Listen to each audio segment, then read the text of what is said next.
nashakaga kuvuga ariko Mana yeri iyi myuka mibi iyoboye abantu kandi igitangaje bifite ubushobozi ubutware ubushobozi ngo ubutware ngo nabategeka iyi si ababategeka rero ngaruka uyu munsi ni imiryango mike nayo iri muri 12 burya Illuminati biravuze ngo nabamurikiwe nandi ijambo ry'Imana riravuga ngo marayika w'umwijima abasha no kwigira marayika w'umucyo byasi biravuze ngo niba ari uw'umucyo yatanga n'umucyo arakongeza za mbaraga ze ariko yagutwaye imbaraga zawe za naturel igituma yaka yongera kwaka nuko yari yarazimye none ari ikindi kintu kuki abarozi benshi bakoresha amaraso mwihangane mbivuga ku gishushanyo cya Bikira Mariya ni igishushanyo byasi Mariya wa nyawe ndamwubaha nk'umubyeyi wabyaye umucunguzi ikibumba cye sinkende kandi uko nukuri uko ni ishusho ya Yesu batwereka si ya Yesu ni ya Diakoni Mikayire cyane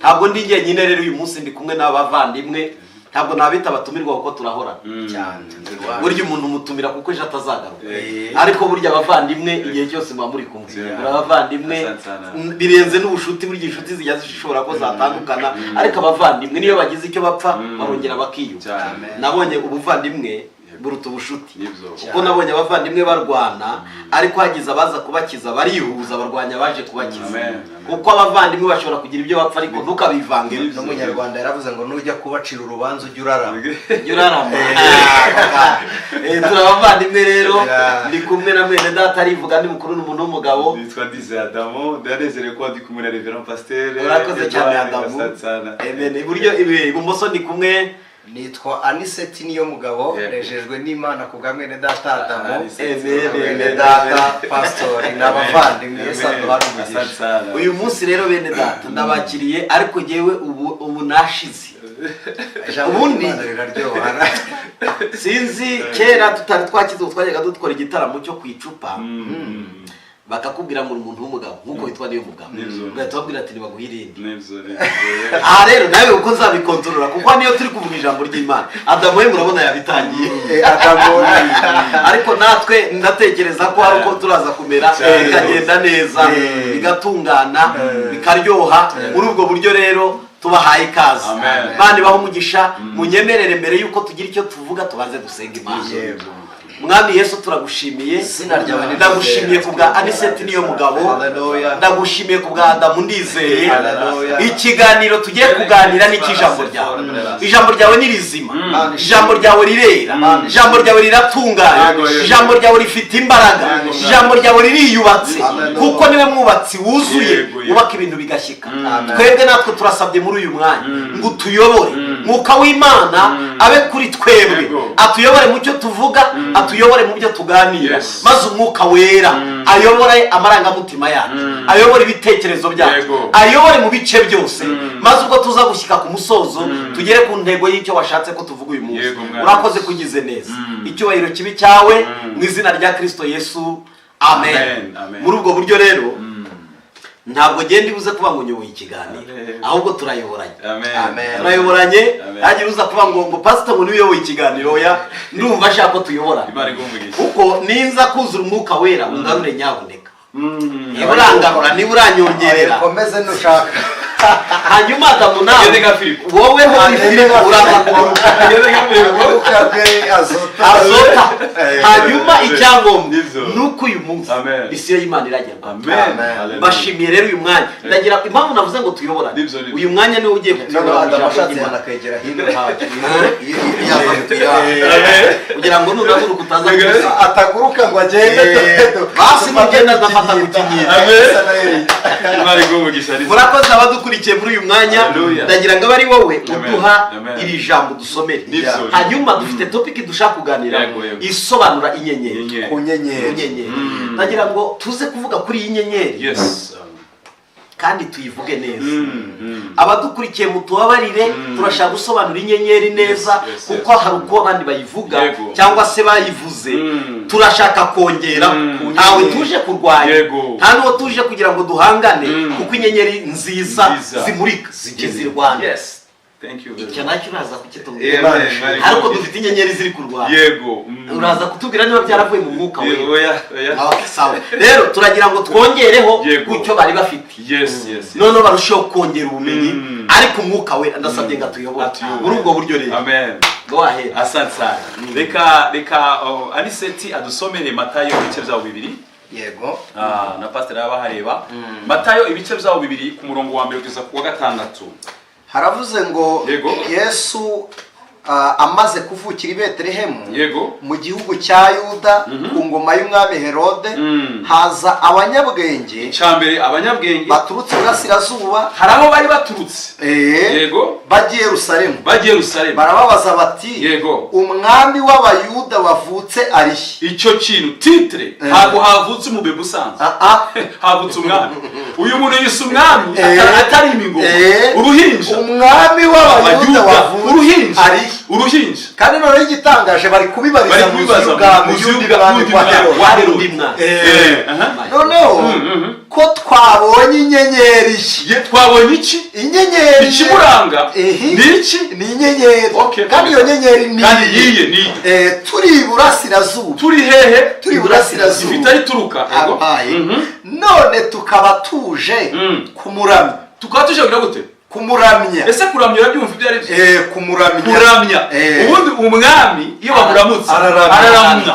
Karame mwa. Ubundi baravuga ngo umwami arakarama. Kandi ibyo bari kuvuga bari iruhande rw'undi mwami. Mu kindi kinyarwanda cyo kuramya umwami babyita gukeza. Umuhimba. Tuje kugira gute? Kumuramya. Komeza. Umurongo wa 3 aravuze ngo umwami Herode abyumvise ahagarikana umutima n'ab'i Yerusalemu bose, ateranya abatambyi bakuru n'abanditsi bose b'ubwo bwoko, ababaza aho Kristo azavukira aho ari. N'igitangaje we ntaramenya ko yavutse, abajije aho azavukira, kandi abanyabwenge bamaze kumenya ko yavutse. 5 aravuze bati ni Betelehemu mu gihugu cya Yuda, niko byanditswe n'umuhanuzi ngo nawe Betelehemu ho mu gihugu cya Yuda, nukuri nturi mutoya mu midugudu ikomeye ya Yuda, kuko muri wowe ariho hazaturuka umutware uzaragira ubwoko bwanjye bw'Abisiraheli. Umurongo wa 6. Naho ngaho Imana igumugisha. Amen. Turagushimye Mana yacu. Kisa la fere abanyabwenge. Yesu agiye kuvuka ntiyavutse comme mbebe usanzwe. Iyo umwana agiye kuvuka muri iyo minsi turashimye. Hari abantu bajya batubeshya Adamu bavukana ng'indabyo ngo bavukana iki cyangwa imbuto. Ntazo. Ikintu kimwe kigira imbaraga inyenyeri. Anise turabyumva. Naho imbuto zo mu ntoki n'ibindi twaje gusanga bazibapfumbatisha. Hari abo bazipfumbatisha. No. Warize. Reka ibyo bintu hariho processes kugira ngo umubebe abeho. Abazi twitwa foetus. Urumva hakavaho foetus hakaza kuza bebe, cyangwa mbere ya foetus abanza kuza ikintu embryon hakaza foetus mu kinyarwanda. Bibanza kuba juste hari sperms. Ntangangabo n'intangangore zihura. Arama. Y'amazi yire mu rusoro. Amazi agenda ahindura isura akaba umutuku, ukaba amaraso. No mu maraso niho ruza kugenda rukurira rukagira ingingo. Burya mbere mu nda umwana hari mu ijisho mbere y'izindi. Uko ijisho ribaho mbere cyane. Uko niryo ubundi umuntu afite rikozwe mu mazi, rigarana amazi n'amaraso. Kuko iyo rigiringiye amazi avamo rigatukura, amaraso abaje kurwana intambara y'ububabare byagize. Noneho bikibumba kugeza ubwo umuntu urugingo rutangiye kubaho, ingingo zikaboneka, akaza kuba umuntu, akavuka nk'ukwazi. Mbese wa mugani urubuto ruturuka he mu nda? None ikindi gitangaje, abaye afite urubuto biyorojikoma yakwangirika, wa mwana yakwangirika, icya kabiri yabora hamwe igatera kuri pome, ku gikumwe yabora cyane rwose, yabora n'urubuto rwabora nawe akabora, kuko mu nda nta oxygene ibamo, harimo amazi afite acide atuma uyu mwana abaho, kuko iyo avutse ahumeka oxygene ikamurya mu mazuru akarira, niko kurira. Iyo atarize ntaba ari muzima, kuko abahuye na oxygene ku isi. Kuza ko numva muza guterura ibitaro mukabizana nkorokeye ubundi turi farumasi, turi kuvuga ku nyenyeri, Imana ishimwe. noneho nge nakibaza abo bantu batanga temoignage yo kuvuga ngo bavukanye imbuto, nibaduha ubwoko bw'izo bavuka. nicyo tubereye hano, nacyo twicariye kugira ngo dutandukanye izo mbuto bavuga ngo bavukana n'imbuto z'agakiza. Noneho kabiri n'imbuto za sirizi, urubuto rubibwa rukera. Noneho kabiri dutandukanye inyenyeri yo muri Bibiliya n'inyenyeri y'abasiyantifike muri geography. Aho niho tuza gutandukanya izina inyenyeri n'aba babyitirirwa bita abasitari cyangwa ba superstar, ngo ni inyenyeri zidasanzwe. Urakoze cyane. Dusomye Matayo 2. uramenye mutaza gusimbuka mw'itora, ugende gake kandi uraza kuguruka. ni kuri umushumba abwira evangeliste na prophète, ni ambriage musa n'abagabanya kuri buri, kuko umuvuduko kuri muraza kuguruka, muraza kubana babundi ari yavuze ngo ninde wagurutse aragenda musa n'abagabanya amababa. Imana ifashe kandi amababa musa n'abayamanuye kandi kuyagurutsa ku munota we nawo gusoza, ariko uyu mwanya kandi mushu uroncokoza kuri Philippe. Bibiliya ifite technology isi itari yakagira. Ni high technology. Abantu bibwira ko Bibiliya idafite technology, ifite technology. Uyu muntu yagurutse n'amababa, kandi icyo ni ikindi kintu. Indege igira moteri ebyiri kugira ngo ziguruke, abanze zigafunga imiyaga, zikaza kurekura zigeze mu kirere.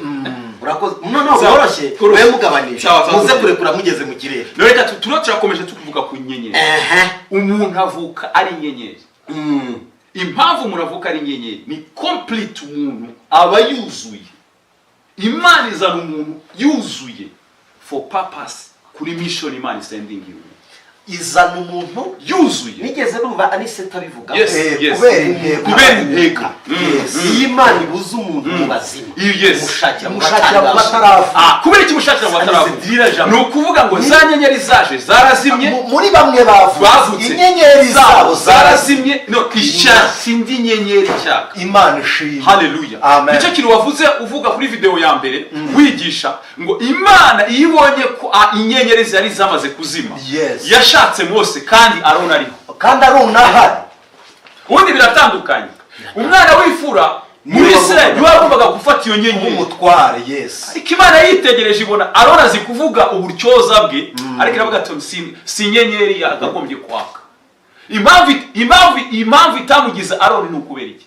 Nuko Aroni yari umunyabwoba mubi cyane. Yari umunyabwoba cyane ko nabiza amateka ya Egypte, burya uretse na Egypte, Aroni muzi ko Mose agaruka amubwiye ngo Imana intumye ngo mutahe, yabaye wa mbere kumuhakanya. Mose amwereka ikimenyetso cy'inkoni, Aroni aravuga ngo kugira ngo tujyane kwa Farawo, nuko ari njye uzajya utwara iyi nkoni. Inkoni ya Mose yajyanywe na Aroni, ni nayo mpamvu Aroni yayirambitse mbere.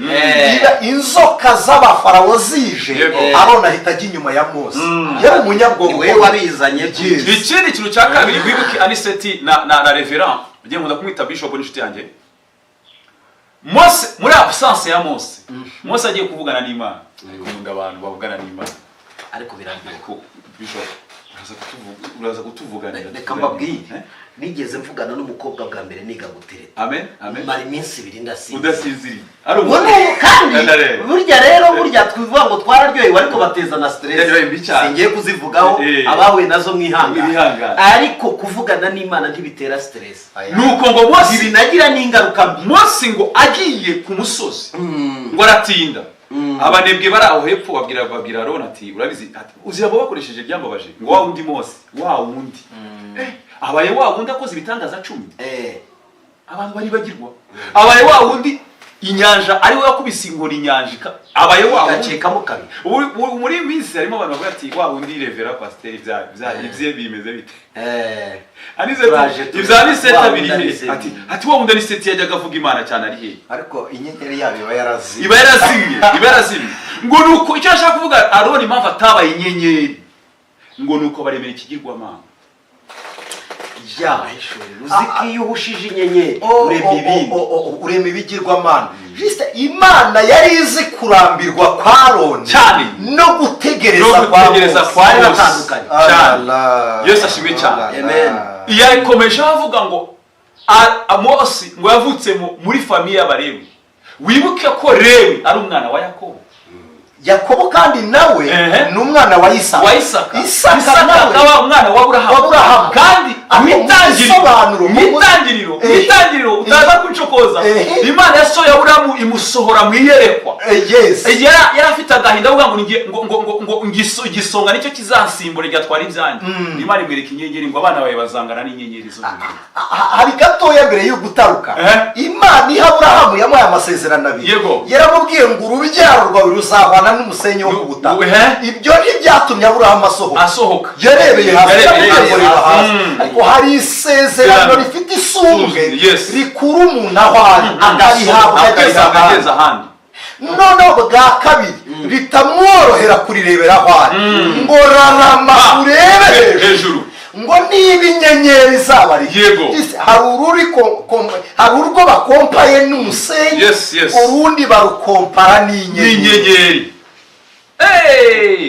Anicet umva uri urabwira abantu bumva urubyaro rumwe n'umusenyi urundi n'inyenyeri uzima bwira ngo barabyumve urubyaro rw'umusenyi ni bene Ishumayeli kuko amariba yabo ni peteroli amariba ni peteroli uzi ko uvuze ku mariba nibuka iriba Yesu yavuze Yohana yanditse yaravuze ngo unyizera amazi y'ubugingo azatemba ava mu nda tori ya bona tori wasare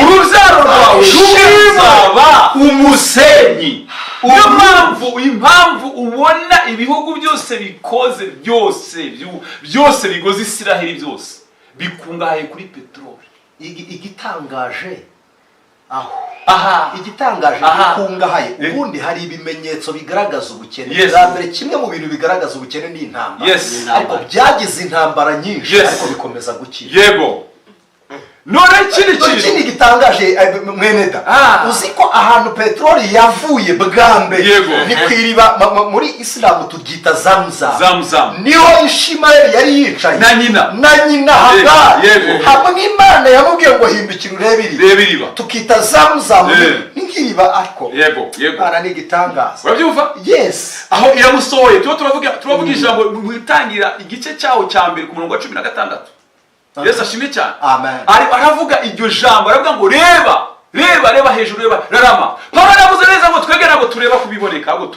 turareba kubitaboneka turararama twite kubyo hejuru Imana yagize igitangaza gikomeye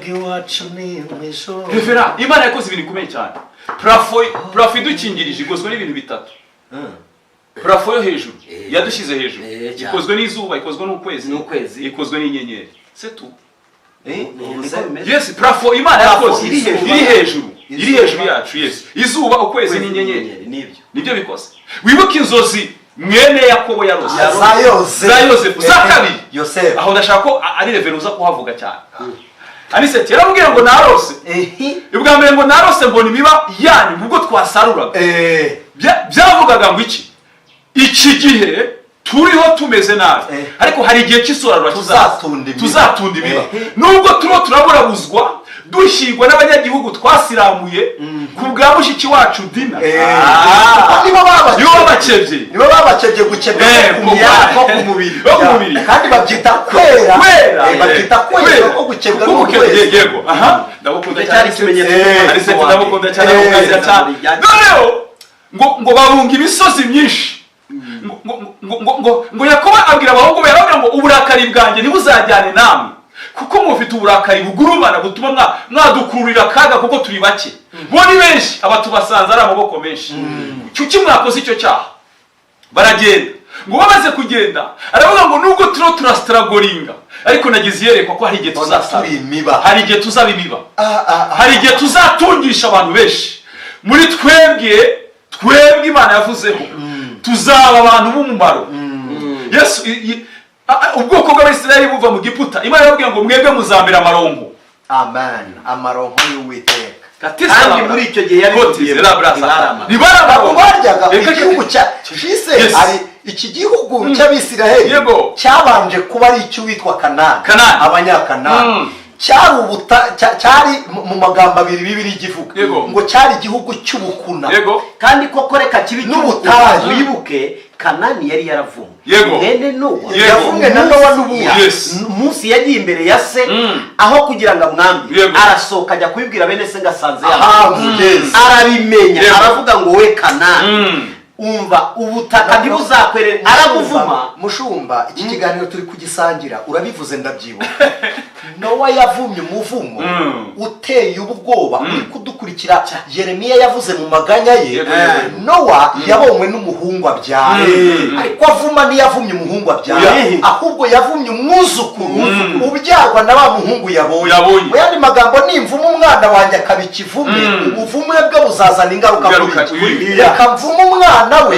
azamubere mubi nk'uko uwanjye ambereye mubi noneho aba umunyakanani Yesu yahuye n'umugore w'umunyakanani amubwiye ngo ngiriza umwana abadayimoni Yesu aramubwira ngo ibyo kurya by'abana ntibijugunye wumva wa muvumo wari ukiri kugenda wari umuvumo w'ikivuguto kuko yaramubwiye ngo uzaba umugaragu wo mu bandi bagaragu yaravuze ngo mu bakene uzaba inama y'umukene niterana uzaba uri umukene wo mu bakene inama y'abagaragu niterana uzaba uri umugaragu mu bandi bagaragu kugeza ubwo Imana yahamagaye Aburahamu iramubwira ngo genda ujye mu gihugu nzamwera agiye mu cyiciro cy'ubudehe ubwo urashaka ndaze mubwira icyo cyiciro Yesu ahubwo aravuze ngo yamuvumye umuvumo w'ikivuguto cyari kivuguse ntiyabaye ikintu gitangaje igihinduye uyu muvumo ikiwuhinduye umugisha ni urubyaro rwiswe inyenyeri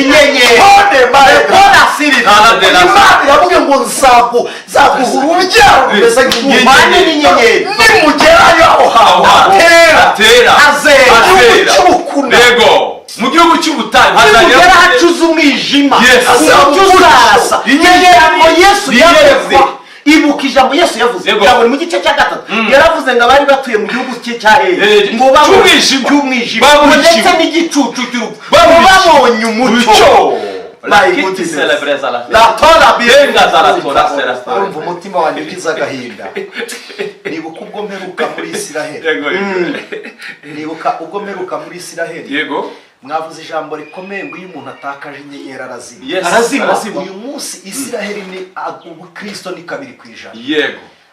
Twebwe kabiri kwijana twebwe dukora ubukerarugendo tugiye bakatwereka amateka y'ubutaka bwakandagiweho ariko ntibatubwira amateka y'uhakandagiye bashaka no kuyabumva ikibazo mu Kinyarwanda baravuga ngo kugira ngo urate inkongoro uzarate uwayinywereye noneho tugeze kuri izo nzozi za Yosefu noneho aramubwira ngo narose ndashaka ko Revera haza kuhatinda cyane noneho aravuga ngo nabonye imiba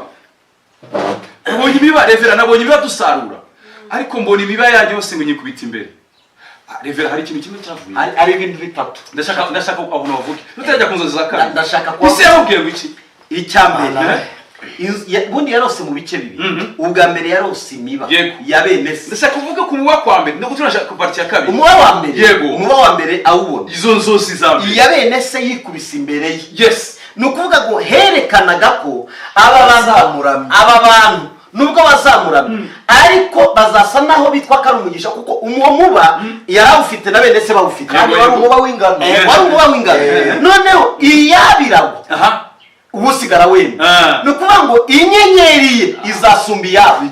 Kandi gitangaje ingano zera mu gihe cyo gusonzoka biravuze ngo bazamwikubita imbere mu gihe bahaze. Reka tujye no muri scientifique. Ubundi inyenyeri yo zigenda uburyo imigendere y'inyenyeri imeze zitegereza ko imwe ijya imbere izindi zose zikana.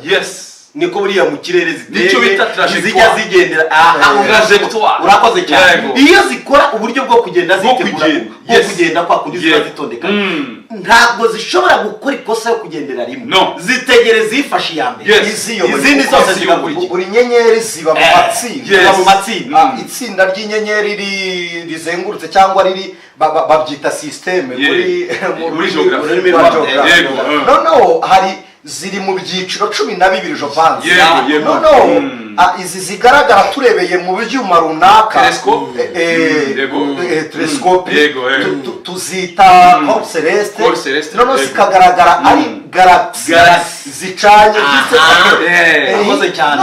Nta isiga jiste ntabwo inyenyeri nizitangura ngo imiji en fait iyo tuvuze galaxy warize nawe warize dufite amahirwe y'abantu bize bakandanya ku ntebe y'ishuri mutubabarira abantu batize abana banyu baziga. It's okay. Natwe twarabigiye kuko turi kubaho. Yes, it's joke. Yes, it's kidding. Komeza nta kibazo. Impamvu babyita galaxy ni nuko ce sont des ensembles des étoiles ziri hamwe. Iyo zibaye hamwe rero ntago zaka nk'umunyenyerezo. Impamvu ubona abakozi b'Imana basigaye baka nk'umunyenyerezo bitandukanyije na galaxy ntabwo bakiri hamwe. Yesu yaravuze ngo ikizabamenyesha ko rabanje nuko bakozakundana begerana. Urabona buji Kimirongo yose izimijwe amatara rege ikayikupira amatara. Buji ntiyayihura urumuri. Umukozi w'Imana rero ushaka kwaka nka buji ntabagira. Ushaka kwaka urugwe gusa nibyo biriho kuko nyamara buri rugo rufata buji zikatira rimwe umucyo waboneka nubwo amashanyarazi adahari. Uvuze gutyo nibuka systeme ibizima bigendera ibizima bine ngo nta kireba inyuma yabo ngo kimwe kireba iburyo ikindi ibumoso ikindi amajyepfo ngo buri kizima cyose kirebera ikindi ngo niyo bigiye kuguruka ngo biri hagati ngo bigurukira rimwe ngo amababa amwe biyatwikiriza ibirenge bivuze ngo ntaba ari twe ubutumwa bwiza burindwe andi bikayatwikiriza amaso kubwo umucyo w'Imana ngo andi bikayagurukira Imana. None twebwe ababwiriza butumwa abakristo turashaka ngo ikizima gicomoke kandi bituma gihinduka kandi bibaho uranavunika. Ikindi kintu cya kabiri Paul yaravuze ngo twemeranye nk'abakozi b'Imana. Twemerane nemera ni seti mwemere revera yemera Adamu revera yemera ni seti kuko ni étoile ni inyenyeri Edward ngomba kumwisunga kugira ngo twake yatwishe tokeza la vera. Uyuvuze ngo iryo jambo riri mu Baroma 15:7 Imana igumugisha nuko mwemerane nk'uko Kristo yabemeye kugira ngo Imana data wa twese Imana ihimbazwa ryari iyo twemerana kwanje na Adamu twemerana na Nisezeti bituma Imana data ihimbazwa muri twebwe guhimbazwa kwa data kuko twemeranye tuba turi galaxy. Mu galaxy abize geography barabizi ni inyenyeri zicyaka. None uzazirebe iyo barebye muri telescope cyangwa ibibazo ushushanyije ziba zimeze nk'ikibumbe. Ziba zimeze ntabwo ushobora kwitandukanya.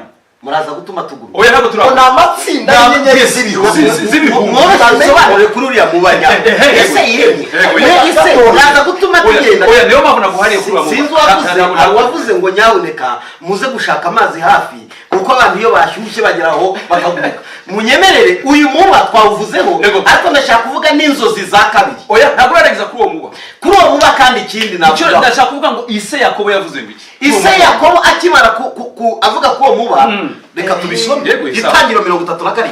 Reka tubisome kugira ngo abantu tugize kugendana. Itangiriro ivugo kurusha inyandiko ku murongo wa 5. Urakoze ndagira ngo duhere ku murongo wa 5. 3:7 igice cya 37:5 avuga ngo iki aravuze ngo Yosefu arota inzozi azirotorera bene se barushaho kumwanga. Icya mbere azirotoreye bene se barushijeho kugira ute kumwanga ariko atansi n'ubundi ntibamukundaga kuko barushijeho ahubwo noneho birushijeho cyane uzi impamvu bwa mbere batamukundaga ni se ngo yegeraga se cyane akabarira se amakuru mabi ya bene se ibyo babamo ibyo birirwamo uburyo bakora nabi agahatanga raporo noneho arose n'inzozi z'uko yashimwe n'ijuru kuko burya umwana ushimwa n'ababyeyi agera no ku gipimo ashimwa n'Imana. Uwo mwana arakura abana bananiye ababyeyi ngo bashimwa n'Imana.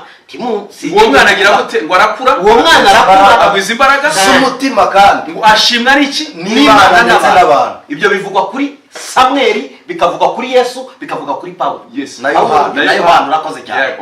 Komeza. Gatandatu haravuze ngo arababwira ati ndabinginze nimwumve izo zinarose ngo twahambiraga imiba mu murima umuba wanjye urahagarara urema iyanyu miba ikikiza uwanjye iwikubita imbere.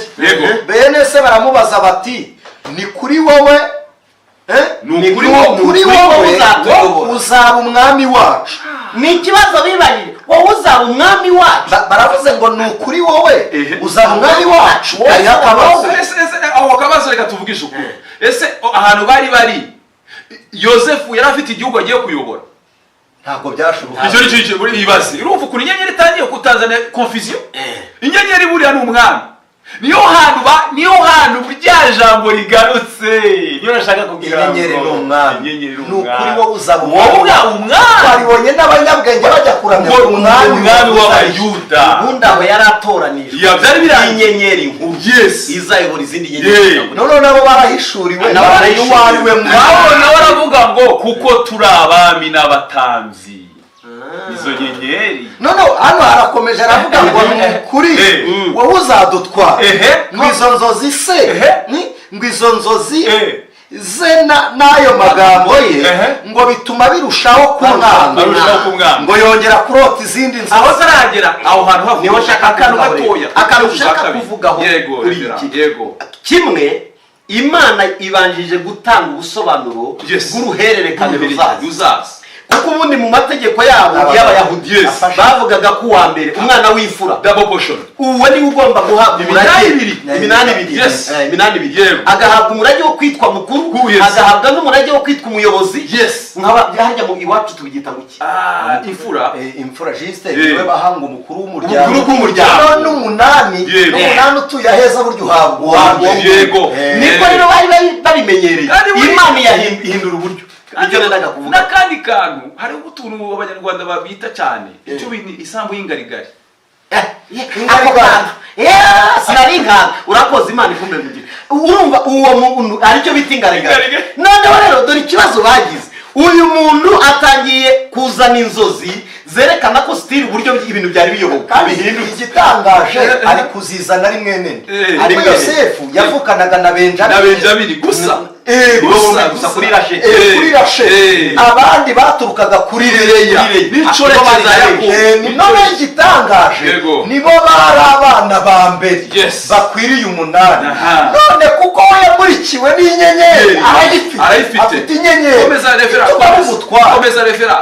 Reka nivugira hakabi agiye kurota inzozi z'ukwezi n'izuba n'inyenyeri. Ya nyenyeri umurongo waho wa kera soma Imana igice cya 37 itangiriro ku murongo wa kera avuze ngo icyaravuze ngo yongera kurota izindi nzozi azirotorera bene se ati nongeye kurota izindi nzozi ngo izuba n'ukwezi n'inyenyeri 11 binyikubita imbere. Mu yandi magambo we n'inyenyeri ya 12 yabonye izindi 11. Zicyo bisobanura ubundi bari imiryango 11 nawe ari umuryango wa 12. Ni ukuvuga ngo Imana irerekana ko we agiye kuba umuryango wa mbere ubanza abandi bagakurikira. Mwibuka ko twatangiye tuvuga ngo inyenyeri yo zigenda habanza inyenyeri ij'imbere izindi zikagira ute zigakurikira kizijya zirwana. No Ntibigende zirwanira mu kirere ibyazo ntibituma zigomba nta traffic ibayo kurwana na butiyaje. Ikintu rero gikomeye uyu muntu Imana yamwerekanaga ko azamurikira abandi. Yego. Kandi nubwo azabamurikira aba bantu batabyumva azabamurikira. Yego. Reka mubwire uyu mwanya iyo utoranijwe n'Imana ngo umurike. Yego. Kabone ubundi ntupfa. Icyo nicyo cyambere. Nuzashaka kukwica ntazabishobora. Nuzashaka kuguhitana niyo mpamvu turya ibyica ntidupfe cyane. Tugambanirwa buri munsi ntidupfe. Yego. Dutegwa imitego ariko ntidupfa. Nuko twatoranye. Turi inyenyeri zimurikiye abantu. Niyo mpamvu rero uyu mugabo yaciye muri byinshi tutari buze kuvuga. Yes. Urwo rugendo rwo kuva aho ngaho muri bene wabo kugambana ngo bamwice yananirana bamuta mu rwobo abamutaye mu rwobo sinabo bamuvanyemo ariko harimo akagabo hamwe bakimubona ngo agitunguka hari ijambo ngo ise ndakurogoye gato wenda kibazo ise iri Anicet ngo ise ko aramubwira ngo genda umenyere amakuru ya bene wanyu ngo ageze mu gikoni atangiye kujya kubayobora niwe n'umwe yasi noneho ngo ageze mu gikombe cyitwa Idotani ngo ahura n'umugabo ku misozi miremire aramubwira ngo bene wanyu numvise bafite amakuru ko batakibaha ubwatsi bwararangiye ngo baragishije bafite ahandi amwereka direction inyenyeri ntiyoba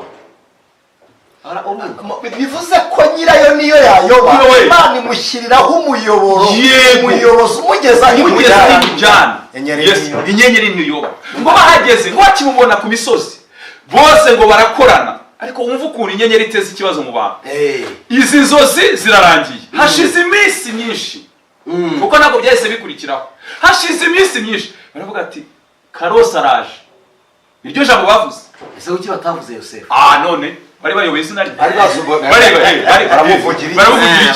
baramuvugira iki mu buryo mpinyura uvuga bahinyura uwo bari kuvuga ngo dore Karosi araje ngo reka tumwice turebe za nzozi ko zizaso ya nyenyeri ko izamurika turebe ya nyenyeri ko izamurika niko kanashatse kuvuga aho ngaho noneho hari ahantu soma hepfo gatoya ndashaka kugira ngo aho waraye ngo se kabigenza azirotorera nasi yego azirotorera nasi na bene se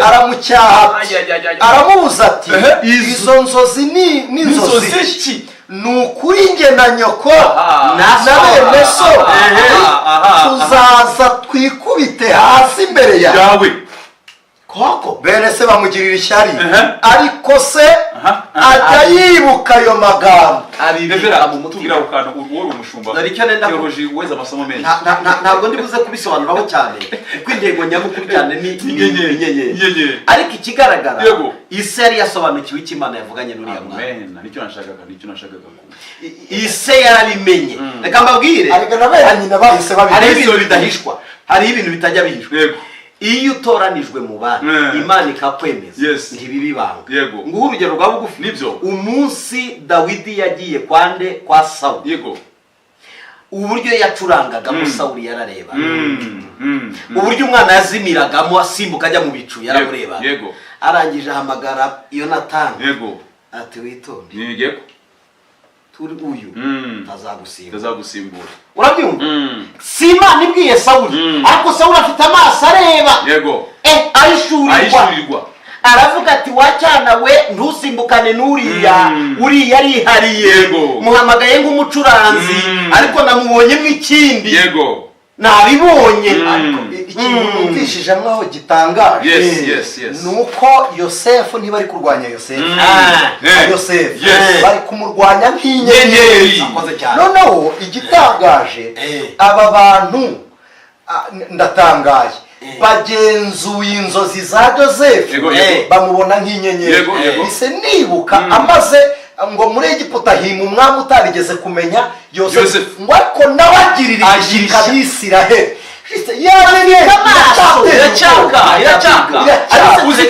uzi icyatumye ya nyenyeri yaka ajya gupfa ijambo yasize avuze muri za 50 Imana rizabura kubagenderera urabyumva jewe igihe cyanjye cyo kwaka kirarangiye yari akajambo keza usibuka yaravuze ngo Imana ntizabura kubagenderera ikabakura ino kuko muri siwani mwaje ku bwanjye bwanjye kugira ngo mbakize inzara ari Imana yabigambiriye byaraciye muri rwa rwango mwanyangaga ariko aha kwaba si umugambi w'Imana iteka Imana izazana umuntu ntazi ntiyamuvuga aravuze kuri Mose ariko arababwira ati mwitonde muzafata amagufa yanjye muyakura muyajyane kuko niwo mu gihugu cy'isezerano bisobanuye aha muzataha nubwo ngiye tuzajya amagufwa ntimuzayasige ategeka ibyo mugabo wari ufite amaso inyenyeri yaka amenya ko bazahaha itunganyije umuyoboro ariko dutinze hano gatoya mwanyemereye ko abanyegiputa ntabwo bamenyesheje inyenyeri ubwenge banayimenyesheje umwuka ahubwo bakureyetinze isomo bazana abacumi abapfumu n'abakorikori bazajya bamenya iby'inyenyeri ngo kugira ngo bayirwanye aho niyo waba uretse gatoya yamuvuzeho cyane yamutiza kuri Mose wowe ko watize kuri Mose ese wibwira yuko Farawo uwo wimye atigeze kumenya Yosefu yashakaga iki yaraba kuko roho jambo riravuga ngo roho ya Farawo Firauni roho yake ilikuwa roho ya majini umutima we roho ye yari umuti wabaga mu mazi niyo wavugishwe n'amazi yanizwe n'amazi yari roho yakuwe mu mazi iza muri iyo kasike y'umuntu yes ariko ifite mission yo kwica za nyenyeri umva nkubwire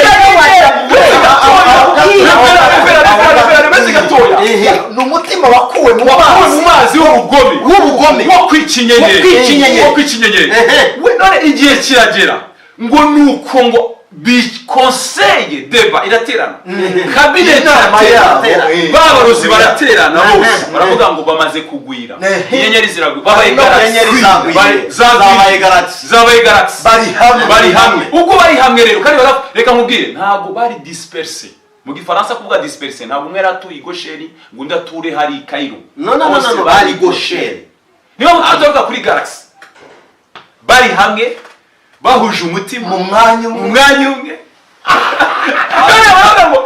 kubica no kubarangiza biratworoheye kuko bari hamwe kuko izo nyenyeri ziri hamwe ariko ntabwo bari bazi ko ijambo ry'Imana rivuga ngo nibuba hamwe nanjye haleluya icyubahiro cyanjye kirabaho mubategura umugambi wo kwica za nyenyeri baravuga ngo inyenyeri nta handi zizaturuka kuki batisha abana b'abakobwa mu mfura ni mu rubyaro rw'abahungu izo nyenyeri zizava kandi koko niko Yosefu yasize ababwiye ati kandi Imana izabahagurukiriza undi muntu umeze nkande Mose yarabihanuye na Mose yarabihanuye agavuga ndashaka kuvuga hariya mu kubara 20 na kangahe na karindwi 20 mu kubara hari ukuntu uwo bita Balamu yababonye yego yes aravuga ati ndamureba ariko sinone kubara yego naturebera icyo gitabo ndebera mu kubara gitabo cyo kubara yego kubara arabona abagari abacunnyi bari bafite amaso cyane aribwo bucunnyi bw'abanyegiputa bakoreshaga yego kubara 12 yego 27 12 ku gice cya 12 umurongo wa mbere no gatatu kubara igice cya 12 umurongo wa mbere n'uwa gatatu reka dusome haravuze ngo yego kubara 12 wa mbere n'uwa gatatu Miriyamu na Aroni aho ngaho abana barwanyije inyenyeri kubara ni igitabo cyo kubara 12 ngira ngo 22 umurongo wa 17 turebe nahageze haravuze ngo kuko azagushyira hejuru akaguha icyubahiro cyinshi cyane kandi ngo icyo kubara 24 kubara 24 24 yes kubara 24 17 kubara 24 17 haravuze ngo ati ndamureba ariko su ndamwitegereza ariko ntandi bugufi naho nashaka ntandi bugufi ni baramu ngo inyenyeri zaza inyenyeri izakomoka mu bwoko bwa Yakobo inkoni y'ubwami izaboneka iturutse mu bwoko bwa Isirayeli izagiriza izagiriza inkiko izatsinda hasi haleluya abasheti bose umurongo ndashaka udusore kuri umurongo wa 17 iyo revera yavuze w'inyenyeri haravuze ngo ati ndamureba ariko su ndamwitegereza ariko ntandi hafi inyenyeri zakomoka mu bwoko bwa Yakobo. Dore rero icyo nenda kubabwira, uyu mugabo ubyeretswe si umuntu w'Imana, ni umucuni. bivuze ko n'utari umuhanuzi iyi nyenyeri yayibona. Iyo mpamvu amasharaza Anicet ahagurutse ate? Oya ubwo se yujujwe nande? Ariko reka maze kubaza, iyo ubona bakuroga nuko ufite rimoro kudutunze, iyo ubona urora abantu bakubyina inyuma y'inzu babirukanga inyuma y'akazu kodesha barakirukankaho ndibatuma uryama ipusi ziraraziboroga izo bohereza nta modoka irimo niyo nzu si yawe. Niki bararwanya iki ko wanaburaye? Ariko abantu bitwa ko bari aho bafite ibipangu bararyamye baguwe neza, ariko umukene ufite inyenyeri Satana amubona kare. Aravuze ngo inyenyeri zakomoka mu bwoko bwa Yakobo. Wibuke ko uyu Baraki yamutumye agiye gute abamuvumire bahwane n'ubutaka bagende bica inyenyeri. Urumva icyo yarwanyaga? None abonye imbaraga, hari ijambo yaravuze atuve rero Baraki mubwire witonde, bari abantu hari intari baryamyemo y'ingore ntishobora kuzabyuka itabyuka ni muhiye.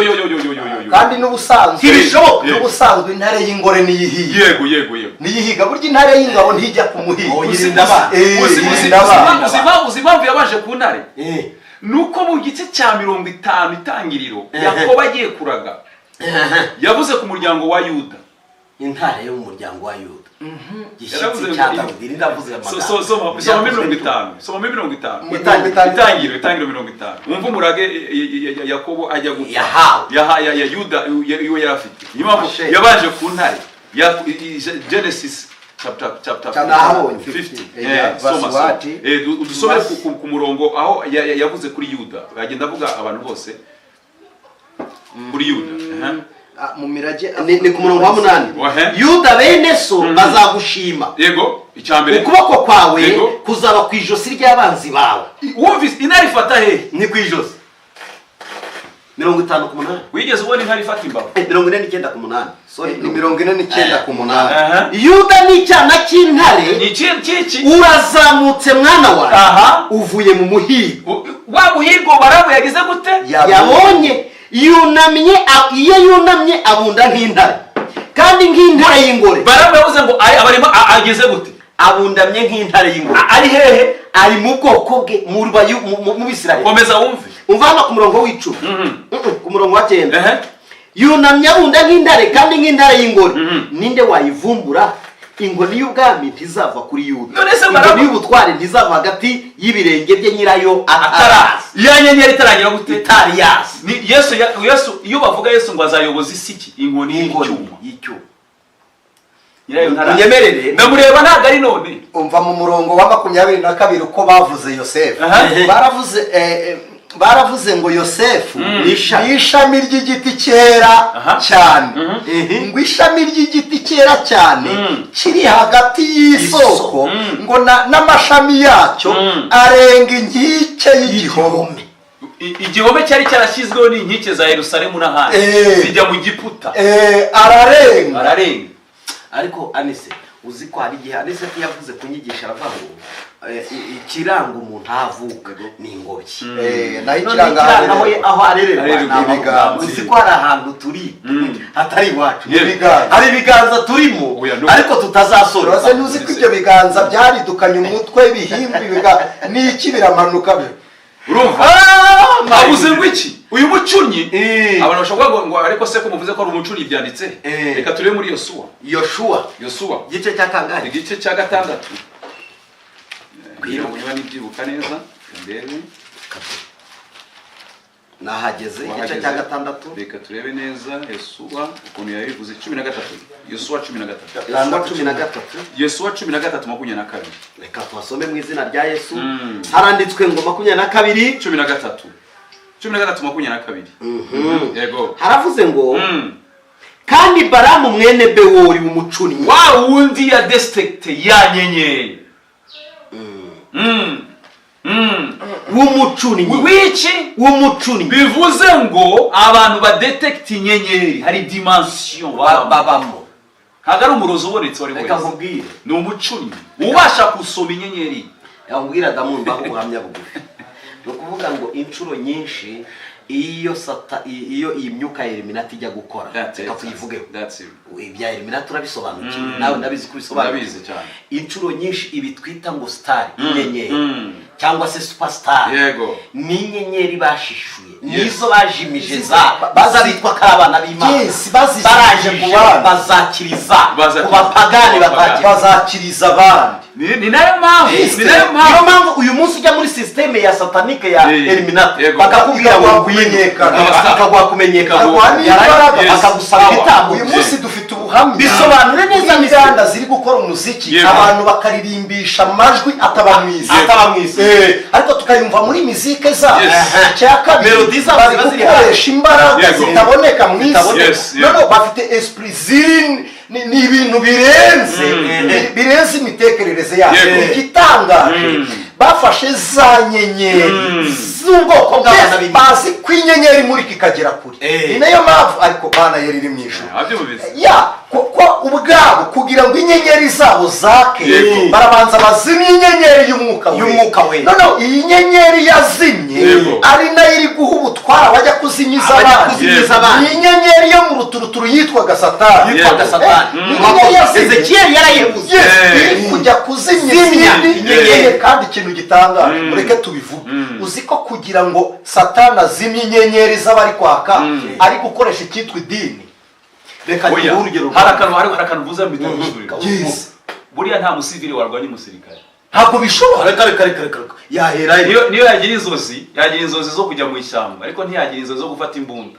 ntabwo biba uyu muntu ukurwanya ni pasiteri reka njye nkubwire nari ndi muri Kenya nari mfite igiterane cy'ukwezi kose njyayo ndabwiriza ndongera ndabwiriza ndakora nanjye numva ko Imana yanyicayemo yego icyo gihe nabwirije ukwezi kose ndi ku rusengero nasize bashyizeho ifatizo ryo kubaka umuntu araza arambwira ati ngwino kubwira aranyicaza atwara abapasiteri bane arambwira ngo wowe uri superstar ariko urabura ikintu kimwe ngwino tukujyana ahantu hari abantu muhura nabo hari ikiganiro muri bugirane niwemera ibyo bagusaba isi yose izakubona ariko niwanga hari urwego utazarenga ndababaza kubera iki mwemera ko Imana yankoresheje ati nibyo none sabo ndajya guhura nawe ndabona abakozi b'Imana ariko nabo batanga kuzamuka cyangwa kumanuka ndatinya kuko mvuye hano mu Rwanda hari umuhanuzi wambwiye ngo ugiye kujya mu giterane uzahurirayo n'abakozi ba Satani hari ibyo bazagusaba ntuzabyemere ariko Imana nibaza ibyo bintu nicyo gihe Rose Muhando bari muvuga ngo yagize ibibazo ngo barabona atangiye kugira muri ya crise just izo nyenyeri kugira ngo batange inyenyeri bayikura ku wundi barayimunyaga bakayitanga amafaranga. arakantu nshaka kugira ngo Anicet araza kudufasha aratuza kutuvugira ahantu aza kumwinjiza namuretse gatoya we turangiriza iyo inkuru kuntu yaje kugenda iyo nkuru ko yarangiye Anicet gatoya arakanuza gucubika dore uko yarangiye yego baramfashe twarimo turya ibintu bikomeye bihenze twarya hari nibyo naririye muri Kenya ntariye barangabuye barambwira tese uburyo kuko narakuntu wo munebwiraho narakubiswe ni muri yanzara ya minsi iwacu rayizi yo guhamagara iyo nanjye bakabati amafaranga arahari amafaranga banyeretse amafaranga reka nkubwire kimwe mu byisha abana b'Imana nukurangarira icyubahiro n'amafaranga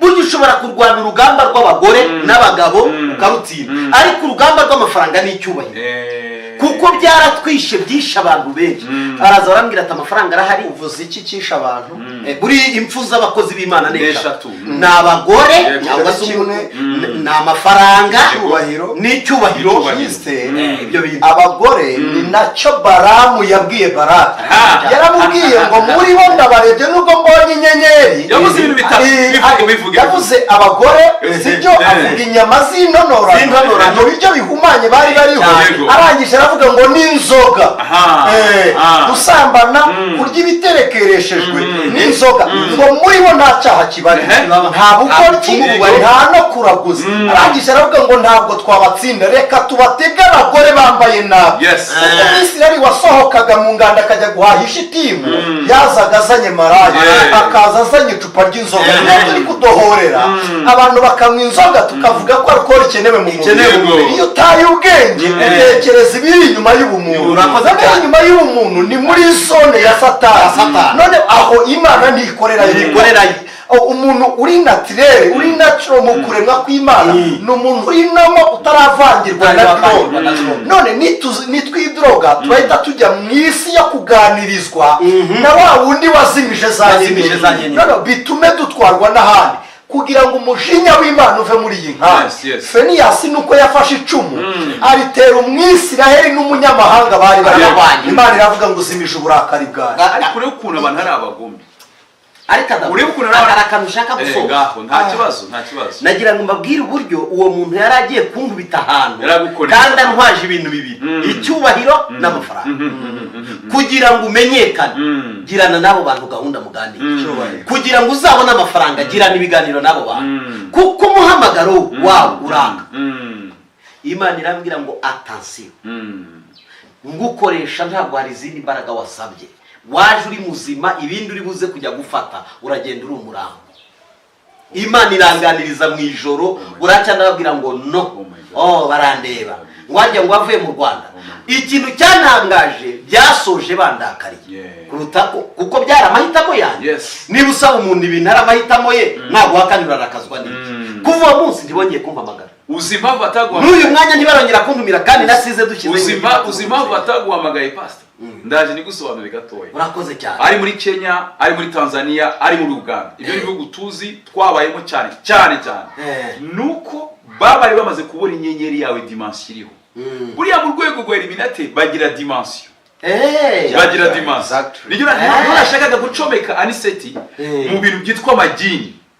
abizi kubi cyane urumva niyo ndashaka kumuzana aho ngaho bagira ama dimension kugira ngo ushiftinge reka tuvuge ntabwo ushaka kuvuga umuntu uzwi kugira ngo bitaza kugira bibangamira hari umuntu hano muri East Africa ururashininga cyane tuvuge muri domaine y'umuziki n'ahandi cyangwa n'ahandi utari gospel gukina umupira gukina n'ibindi bintu kugira ngo shifting kuri level uva kuri level ujya ku yindi level nicyo kintu bari bakubwiye ngo kujya kubona nabo bantu icyo bashaka niki nuko ugenda uzi yuko uri buhabwe ubona super power ukaba super power kumbe bo bamaze gutwara wowe kuko ugifite ukirishaje mu yandi magambo uri full battery yawe iracyari full bakuramplasa niyo battery full bakagwa battery itangiye kuba low faible thank you bakagwa iyo battery faible ariko icyo bayarimantisha niki bayarimantisha ibyo bintu bibiri wavuze amafaranga n'icyubahiro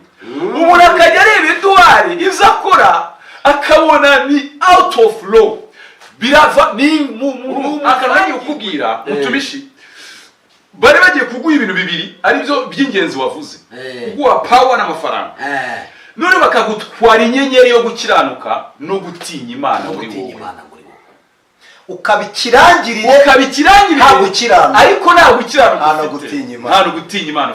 urumva utaba warangiye none kuko inyenyeri iyo ushatse gusobanurira iyi nyenyeri ya originale wari ufite ikiyarimanta, ikiyisharija, ikiha power ni ibintu bibiri, gutinya Imana no gukiranuka, ibyo biyarimanta. ariko iyi nyenyeri yawe baba bagiye kuguha wowe niyo gukiranuka, iguha gutinya Imana, iguha gutinyuka Imana ugakora n'ibizira.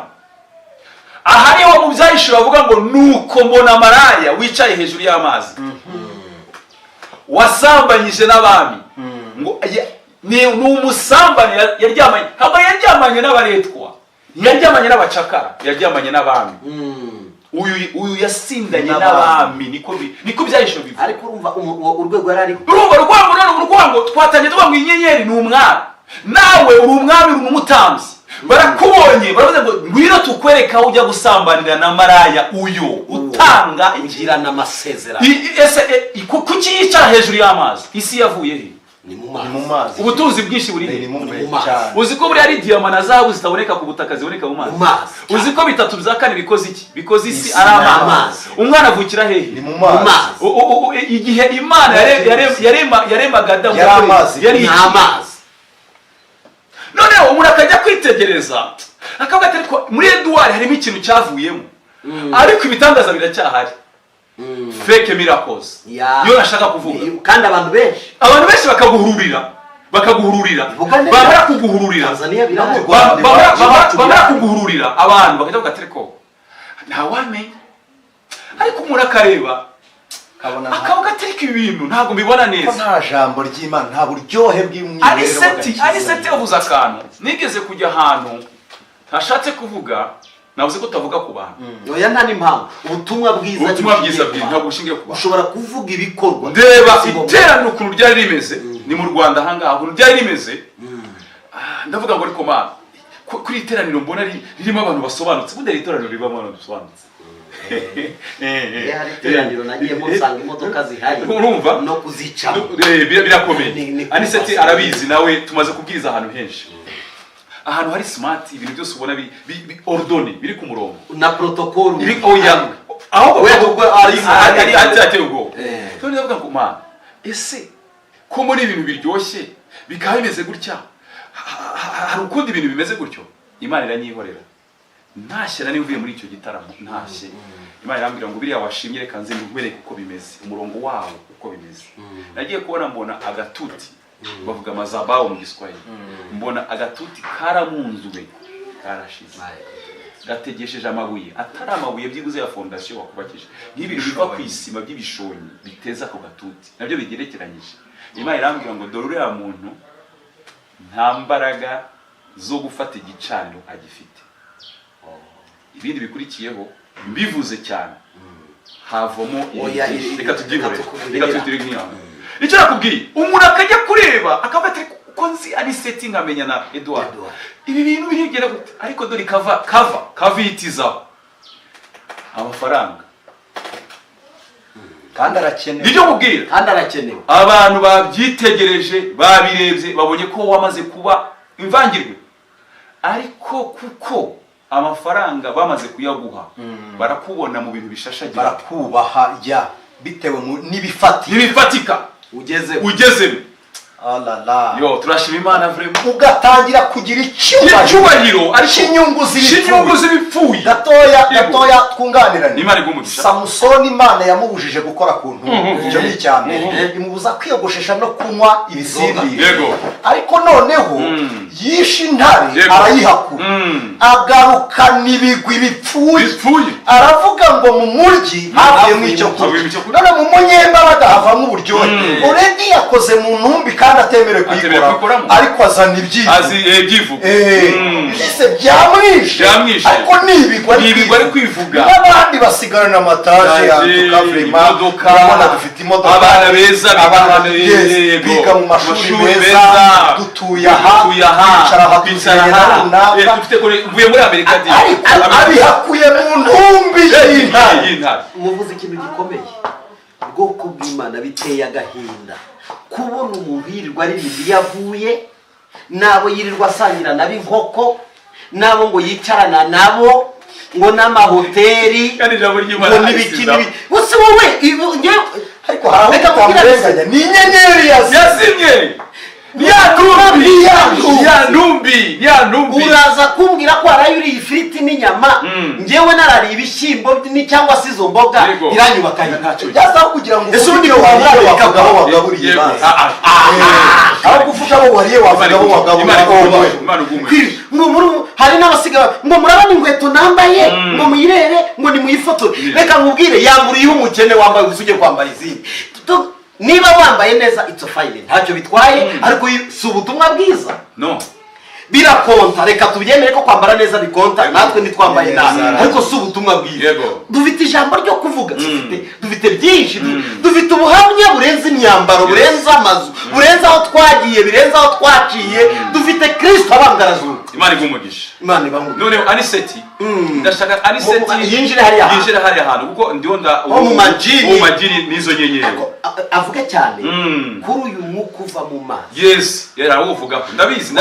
niyo ndashaka kumbwira noneho narangiza kuvuga revera uranyemerera kugira ngo iki kiganiro kitazarambira abantu turahirira kuri aho ngaho nta kibazo none parti ya kabiri ariko ndashaka kuza kuvuga kuri iki kintu Adamu yes iri jambo twasomye ni rigari ariko ndashaka tuza package hari ibintu bitandatu ubundi twabaje kuvuga introduction tuvuga isi uko iteye reka ngusabe kuko kizagira part 1 na part 2 yes nimurambirwa muzakatingire hagati ariko reka tubahe bagage yose yes sibwo buryo bwiza ibi bintu bitandatu biri muri conclusion introduction yo twarangije kwikora ariko tuze gukora conclusion iyo udakonkiriwe umuvangiye nta kibazo Anicet buryo abivuga hari ikintu twavuze nabaye Dar es Salaam mba Zanzibar mba Nairobi mba Sudan mba Congo mba Bujumbura ibyo bihugu byose nagenzemo ariko hari ikintu kimwe cyantangaje hari ijambo bakunda kuvuga ngo kuosha nyota kwezi inyenyeri ese iryo jambo ryumvute wowe ko bari Abasilamu aho nituhajya muraza kuntinza ko sinarisubiza kwatsa inyenyeri ntabanje mu butware bwatsa ya nyenyeri hari ubundi se yatwa nande hanyuma iyo nyenyeri yazanywe nande yatwa nande yari yazimijwe n'iki kugira ngo bayate hari imyuka mibi itaba ku ruhande rw'Imana ntibe no ku ruhande rwa Satani yego nati mu kirere bibiliya y'ikinyarwanda ivuga yo mu ijuru ahandi iyo icyongereza ivuga muri high class mu mwanya wundi uri high w'abanyacyubahiro icyo nshaka gusobanura ni iki iyi myuka ni imyuka itemera Imana ntiyemere na Satani aho irihimbaza ubwayo bikamubwira Anicet ndagira ngo gisobanure neza dufite aba evangeliste dufite aba pastors dufite aba apotre hano iwacu mu Rwanda badashaka kugira barashaka kuvuga akaba hagati ntashaka kwiteranya n'abanyabyaha ntashaka kwiteranya n'abakiranutsi arashaka kuvuga kuri na kote febre ibyo bintu twebwe abo nta nicyo bidutwaye burya nkunda gukora juste mu Rwanda nkora nka evangeliste ariko nkunda kubwiriza muri Middle East mu Burasirazuba bwo hagati mu bigo by'Abarabu hari itsinda tubana naryo dukoramo misiyology muri misiyology kubona umuntu mu ntege nkeya nizo mbaraga z'umumisiyoneri kuko ububonye aho umuramira ubonye aho umufata nizo mbaraga zacu cya kabiri ijisho rireba ibitagenda twebwe misiyologiko turibona nk'ijisho ry'Imana itweretse ibyo twagakoze abo uko bahagaze inyenyeri yabo yarazimye ubwe yacu yakareka tubamurikire kandi umunyembaraga muri misiyoloji tuvuga ko ari uwagarutse ava mu butumwa uzi impamvu tuvuga ko muri misiyoloji umunyembaraga n'uwo tubara ari uwagarutse ni uko hari abagenda bagahindurwa n'abo batumwe ntibahindura abo batumwe ahubwo abo batumwemo bakabahindura bakagenda bakazimira bakajarajara nka cya kiyoni cyasohotse mu nguke n'ikigano. Twebwe uyu mwanya izi mbaraga z'iyi myuka mibi zizi kurabagirana ku mucyo wa Kristo. Niyo mpamvu zitemera ko kwaka kwacu twaka dukoresheje wa mucyo wa Kristo. Zitwicisha bwa butunzi, zitwicisha cya cyubahiro kuko zizi icyubahiro cy'ubumana. Kuko barahabaye batedinga inama zo mu ijuru. Ese Anicet buriya impamvu akugana waruvuze twaswa n'izo mbaraga z'ubumana. Ese buriya umugabo witwa Rusuferi wundi bivuga Lucifer ayitifaya urumuri rw'umuriro. Lucifer ni urumuri rw'umuriro. Yarayoboye kuramya no guhimbaza muri bafite ubutware. Umuntu urisa inyenyeri y'agakiza igira ubutware bwo kuba mu bihe bitatu. Aba mu bihe byashize, akaba mu bihe biriho no mu bihe bizaza, ahabanye ububasha bw'Imana. Amen. Niyo mpamvu Satani adapfa. Ni moto, we are immortal. Turabadapfa. Bibiliya yavuze ngo turi n'abatsinzi no kuruta, we are conquer ni ibirangirire. N'abastari n'ibirangirire. Iyi myuka yatedinze iteraniro ry'Imana. Satani yahuye n'Imana asaba Yobu mu iteraniro. Iri teraniro ryabaye n'imyuka yaje gushuka Ahabu. Iyi myuka niyo yavaga ikaza muri Sawuli ikamuvangira. Iyi myuka niyo yakoze ishika Samweli akoresheje Sawuli. Iyi myuka niyo yarwanyije aba Efeso yica ubutumwa bwiza, ibudiriwa irabufungura, irangije itanga amazi mu butumwa bwiza. Ubwari ijambo rikiza riza riridiriwe. Kuko abanya Efeso bari bafite ibigirwamana baramya, barasambanye nk'abanyakorinto, kuko Efeso birasobanuye ngo ni abanyagikundiro cyangwa bafite ubwiza. None barabwishe bimura igitereko kitabaza ya nyenyeri. Imana ibanegira bavuga ngo mwari mufite urukundo. Imana ni urukundo. Iyo umuntu atakaje urukundo abatakaje Imana. Ngo ariko musubirane urukundo, bivuze ngo mwongere musubire mu nyenyeri. Ngo nibitaba ibyo itereko ry'igitabaza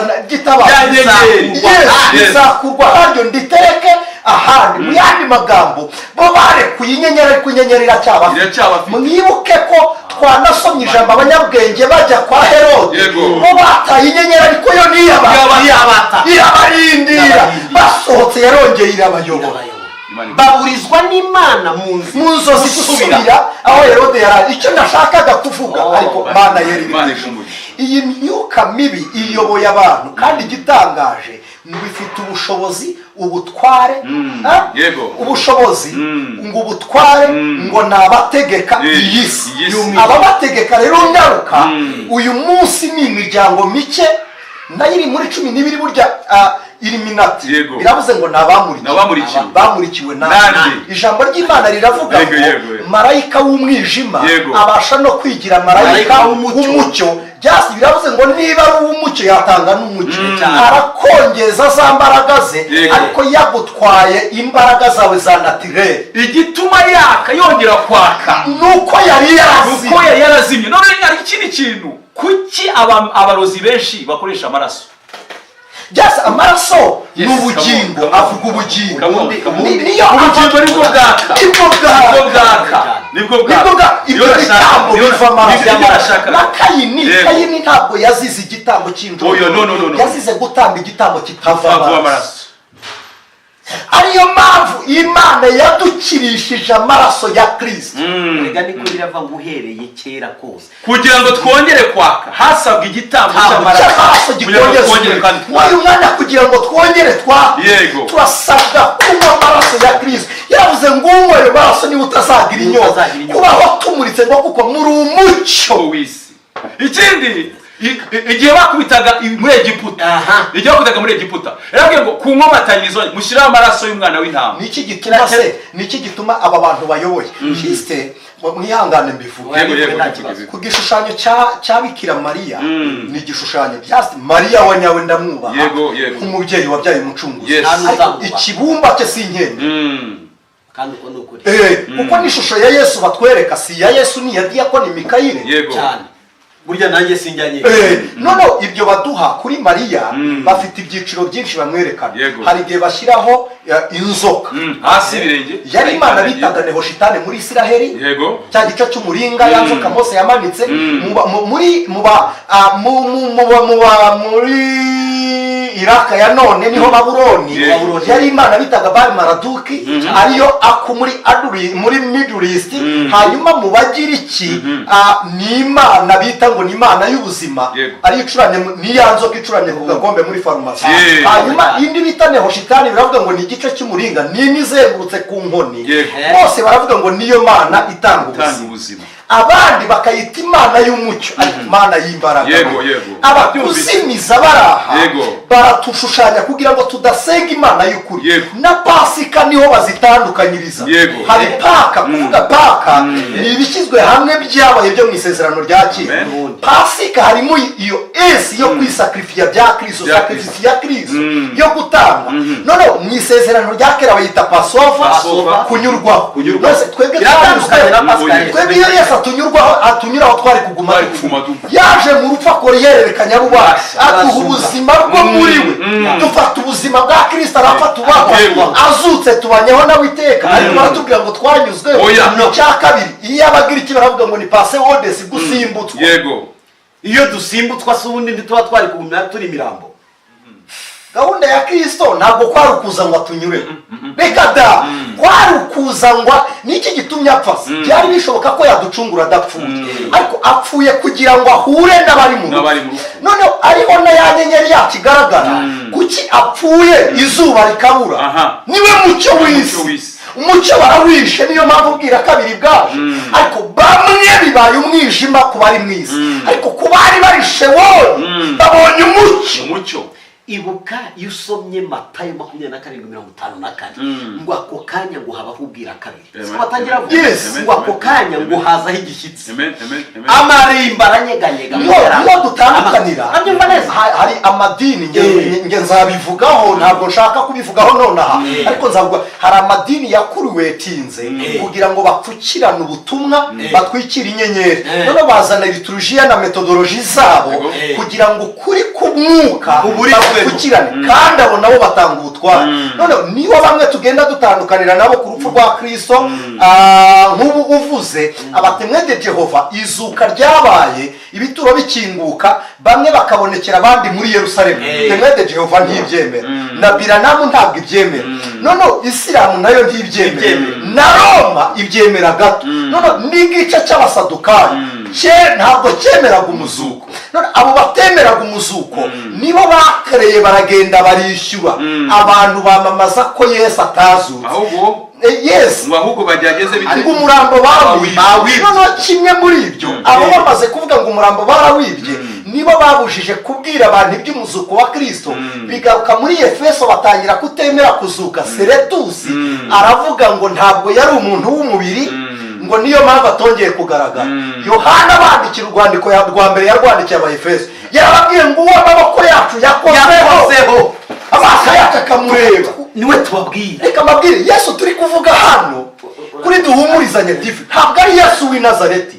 W'i Nazareti yari yambaye umubiri. Turavuga uwazutse uriho uzahoraho, turavuga uzagaruka, aho twari itorero bari muri yambaye nasi, turavuga uwatsinze umusaraba, turavuga ufite ubutware mu umva ngubwire abahakana umuzuko wabayeho bwa mbere, ariho kirangiye. Babahakana umuzuko wabayeho mu gihe cy'isezerano ryabanje, igihe Eliya yazuraga umwana w'umupfakazi, Elisa yazuye umwana w'umupfakazi, ndetse n'amagufa ye azura umuntu. Urumva ibintu babayahakanye, kuko niyo bahakanye ko Yesu atagiye kuzimu abantu bazuka, barasa n'abahakana n'umuzuko wa mbere. Barahakana n'umuzuko w'Imana, nibo bahakana. Aniseti doze ndashaka utanjyana. Hari akantu ushaka kumbwira abantu babaye muri Isilamu. Nabaye muri Isilamu ariko wowe urandusha cyane. Ndashaka kuvuge kuosha nyota, nicyo kintu nari mvuze, kuko ndabizi ibyo nutabivugaho genda bivugaho, ariko nari nguhariye ushaka kubivugeho. Reka we okimari ibintu njyamo ngafa ngewe. Rero ibiki aka kantu nari mvuzeho kuosha nyota. Rimwe twigeze kujyana n'umwana wari inshuti yanjye w'Umutanzania, twahuye Zanzibar. Tanzania hari ibyapa ku mihanda bivuga ngo ese urashaka ko umugore wawe atazaguca inyuma, biba byanditseho ku mugaragaro. Icyo kintu urashaka ko Anicet atubwira. Urashaka ko byakerewe n'abaho n'abapfumu bo bavuga ngo ni waganga, bavuga ngo ni waganga. Urumva abaganga ni nka bano biwacu rega n'abapfumu ni abaganga, kuko abaganga biri muri iryo tsinda mu kugangahura. Mu kugangahura niyo nyisha muturuka babyita kugangahura. Buriya kugangahura ni ukukongera kandi gusubiza mu buzima umuntu. Tuvuga ngo ni inderabuzima. Ni inderabuzima. Noneho bakavuga ngo ukeneye ko urugo rwawe mbese rwabaho hatabayeho divorce. Ayo bari barashyiraho amatangazo. Ese waba waratakaje inyenyeri yo gucuruza? Icyanangaje ni inyenyeri yagarutse mu byapa byinshi nabonye byanditse muri Dar es Salaam.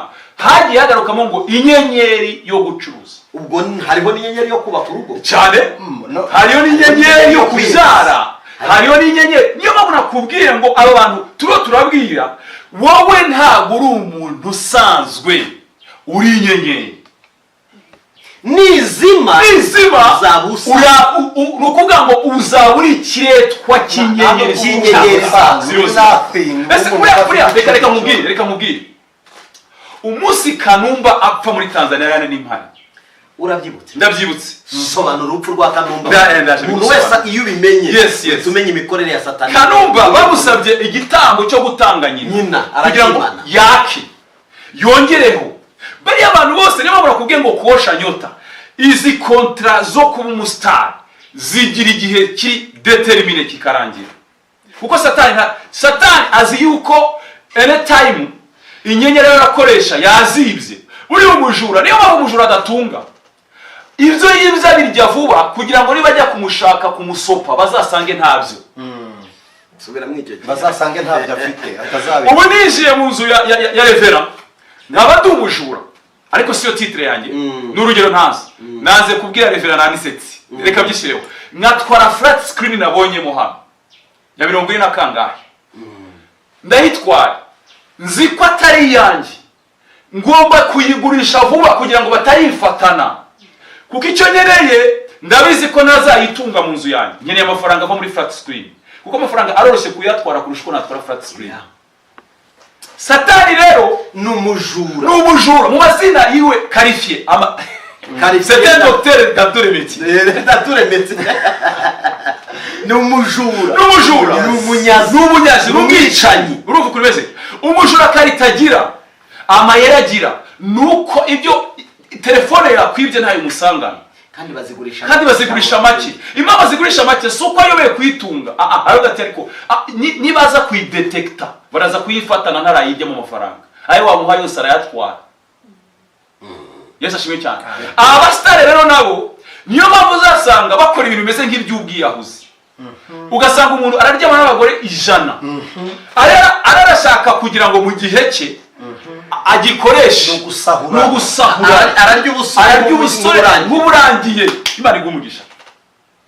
Aragura imodoka zihenze ku buryo utekerezwa gatiko uyu muntu ko yaturutse muri famille ikennye. Ese ubukene ntabwo bwigeze bumujya. Kubera iki muri famille yaramumaze uburyo nta muntu yafasha. Ni umujura. Arasahuranwa. Mwibuke iza muri bavuga ngo ubutunzi Satani yabumize bunguri bazabumurutsa. Yo 20. Yes azabumurutsa azabuhubuza. Nyenyeri ziracyahari ariko hari ikisabwa kugira ngo zongere amasezerano. Buriya zira kontra zose Illuminati, Rose Croix, Freemason bari abagira icyo bita rituel, sacrifice rituel z'amaraso batanga. Arakubwira ati ndashaka umwana wawe, ejo akabwira ndashaka so, ejo akabwira ndashaka nyogoseye. Ubwo ukujye nuyica gusaba n'umugore wawe hako ubu ndagatanga impamvu wewe bari gusaba biriya ni ukugira ngo za nyenyeri ari amaraso yongere active kuwasha nyota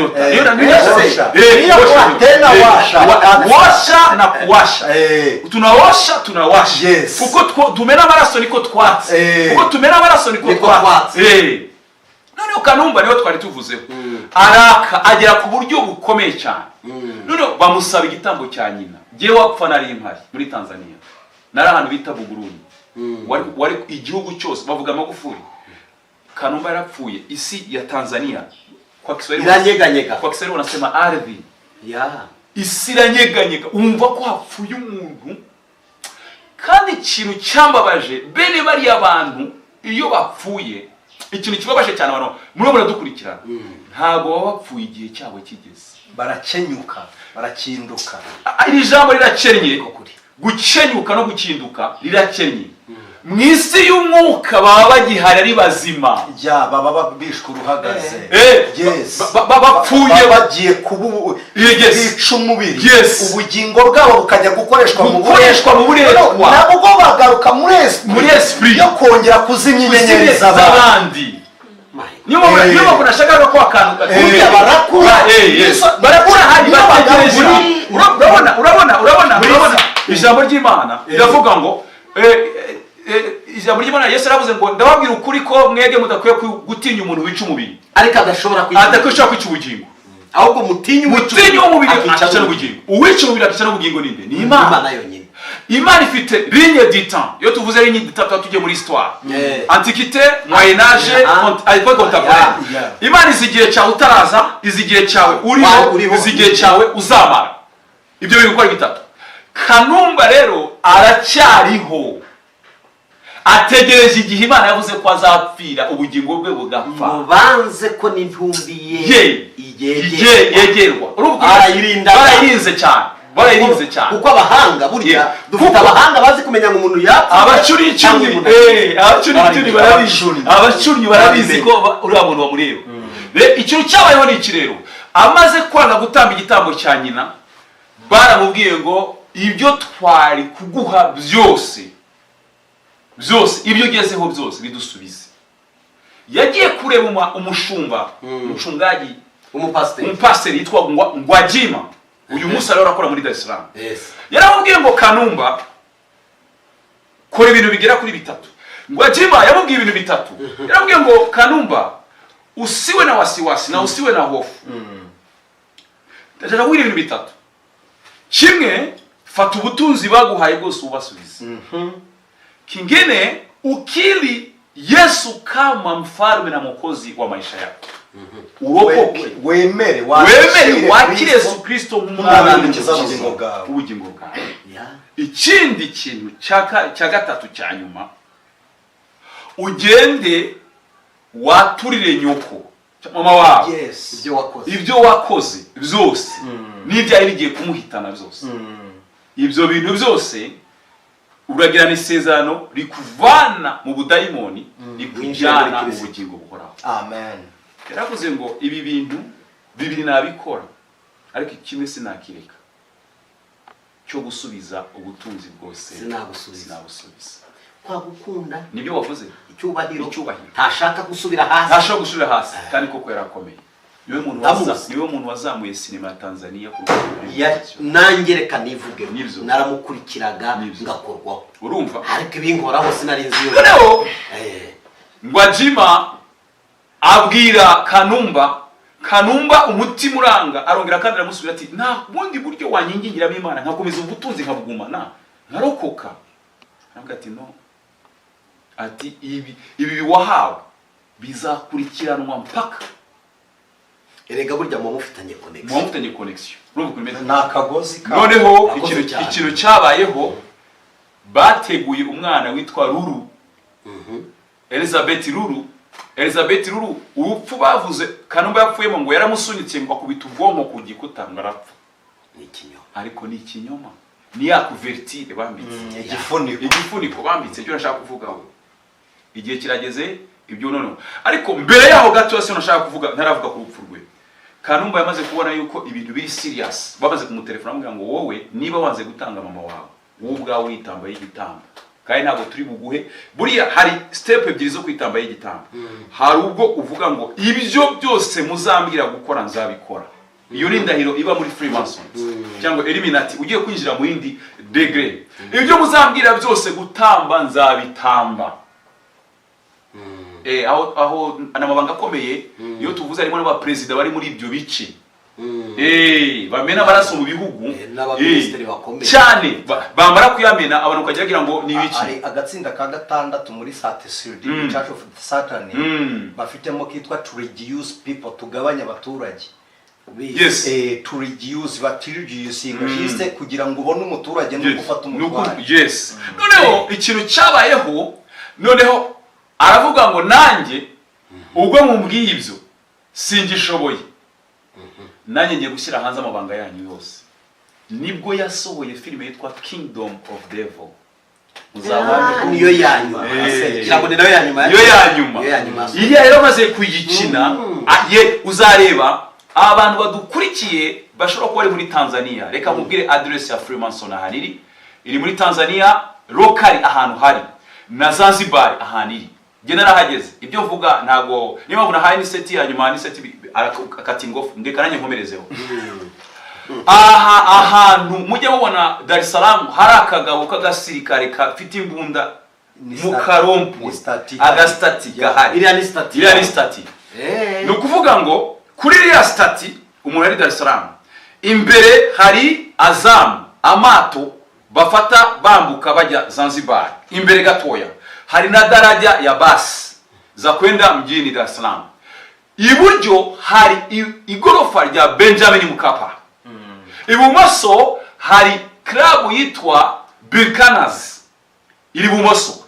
Hepfo gatoya hari hotel yitwa Kilimanjaro Hotel. Iyo hotel yitwa Kilimanjaro Hotel hagamo ni dini ya Satani. Iyo shaka kubwira.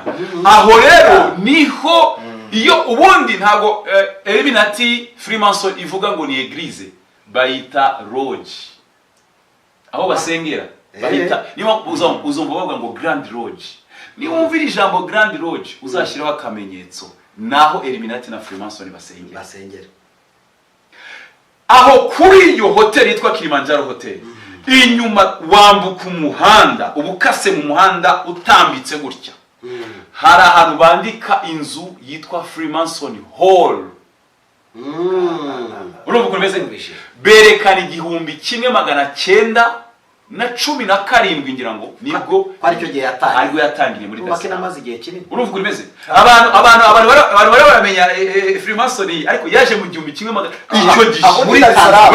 Salaam. Ubusanzwe Illuminati itangirana na Nimrod wubatse Babylon. Kera cyane. Urumva uko bimeze. Niba abana kuko niwe wubatse Babeli bavuga ngo nirembo ry'Imana. Babylon bikavuga irembo ry'Imana. Ari naho habaga ikigirwamana cyitwaga Rempia cyasimbuwe n'icyo twita Olympic. Urumva? None iyo twambutse tukagera Zanzibar, iyo wambutse tukagera Zanzibar, hagati y'ahantu bita Ngome Kongwe. Ahantu bita Ngome Kongwe na ahantu hinzu nyaburanga niho uzasanga ubwato bwa mbere bwazanye abakoloni. Hari ahantu bita slave market, ahantu bafataga abacakara bakajya kubagurisha. Hegeranye na Eglise Katolike. Na n'uyu munsi hegeranye n'isoko rya Zanzibar, ahantu bita Darajani, Zanzibar Stone Town. Iyo ukimara waza n'indege, waza n'ubwato kuko ni ibintu bibiri bihagenda. Ariko ubu ngubu ndumvise ngo bashyizeho umuhanda highway ugenda imodoka ishobora kuhinjira. Uzabona hafi yaho hantu bacururizaga abacakara abarabu babazanye hariho akazu ka Freemason ka zamani. Sashime cyane. Kanumba amaze kuvuga ubwo ndabivuze isi yose ngira ngo urabiyumva. Kanumba asigashize amabanga yose ya Freemason hanze. Bahise bavuga ngo uyu muntu tumwice. Kuko nta yindi solution. Kanumba gusa na Michael Jackson. Banuze n'abahanzi benshi batupa cyane. Baje uyu munsi Jay-Z bamumereye juste Jay-Z na bari hano bameze nk'abari kubyamamaza. Hanyuma bari gucreatinga Bibiliya ejo bundi ni nabo bishe umukobwa witwaga Sasha Fionce. Bimik witwa Beyonce. Yes.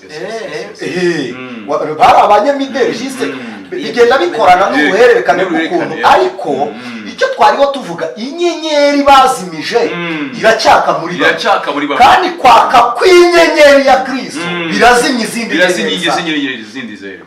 Noneho ikintu cyaje kubaho iyo twavugaga kuwashanya inyota no kuyoza, iyo twavugaga nta kindi kintu cyabayeho. Icyo dushaka gusobanurira abantu, iyo bakwishe muri ubwo buryo ntabwo ubupfuye, uba ugiye ikuzimu mu buryo bw'umwuka, ukaba uriho. Hashize iminsi ibinyamakuru Mwananchi n'ibindi binyamakuru byinshi nibuka byanditse ko Kanumba yagiye agaragara muri Dar es Salaam inshuro nyinshi cyane. Na nyina yarabivuze ati giye naramubonye agasa nk'umuntu wahamutse ariko akadisparisa. Ibyo twese tujya ahubwo nanjye uvuze kuri icyo hari umuntu bigeze banterereza ndamuzi ariko napfaga gusinzira ngahita mbona yaje iruhande rw'igitanda ari kumbwira aza rero afite imbaraga ziruta izo izo niko ari ukoza inyenyeri ari ukuyeza bayezesha amaraso hari no kuyatsa urumva icyo gihe iyo yaje aza shiste ntushobora kumubona ngo umukiri wawe yasabaga hari icyo akwangiye yasabaga ibiganiro nkamubwira nti winyegeye ntaho duhuriye nguyangureka nkamubwira nti dushobora no kunyegera. Umunsi dufite abantu basambanwa n'abantu bapfuye, dufite abantu barara barwana nabo, hari n'abaryamana nabo mu gitanda cyasi gusambana hari n'abategaga muri uyu mujyi wa Kigali agatwara indaya yakuye ku muhanda igahinduka ikindi pepo akanura akagenda. Aho hari n'imbaraga zigenda zikoreramo ko hari n'abandi bantu muri rya yobokamana bahabwa za mbaraga zo kwinjira banyuze mu gikuta muri bwa buryo bw'amagini, akaza akagusura mu rugo agasubirayo. Hari abantu bagira